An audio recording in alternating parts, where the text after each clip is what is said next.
What would you say your top three issues are in this election? Affordability is going to be top of mind for most folks. The cost of living, housing, and making sure that Canada comes out of this trade war as unscathed as possible. And do you lean toward any particular party right now? I'm a pretty staunch conservative. I think it would take a lot for my opinion to change too drastically. Yeah, fair enough. Yanni, what about you? Definitely agree with affordability. I am a mature student at McCune University, hearing a lot from students about, concerns with wage, being able to afford housing when they get out of school and they graduate. Food insecurity is a huge thing that people have been bringing up. So second, definitely environment is top of mind for me. Okay. So seeing how, the Alberta wildfires have happened and how the governments have responded to that. And do you lean to one particular party at all? Typically, I find I lean more center-left. I'm kind of between NDP and Liberal. How do you see Pierre Poilievre meeting that challenge of Trump?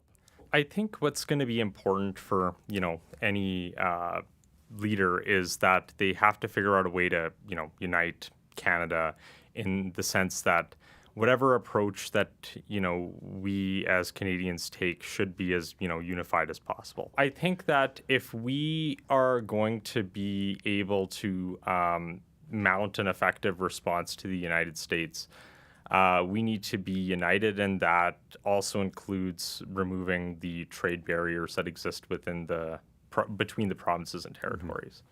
Yanni, when you think about what's going on with the U.S. and the tariffs and that sort of thing, and how does it impact what you talked about affordability, about the environment and that sort of thing?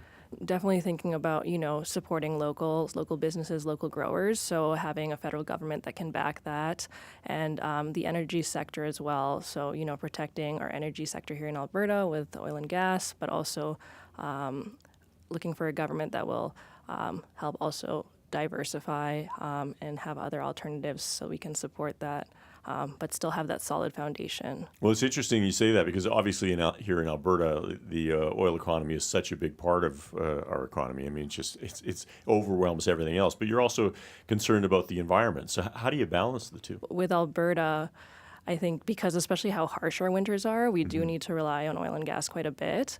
But, as we see with the trade war that's happening, we ship our oil and gas to the States and then they sell it back to us, right? So maybe ensuring that within the country we're able to kind of have more unity across coast to coast.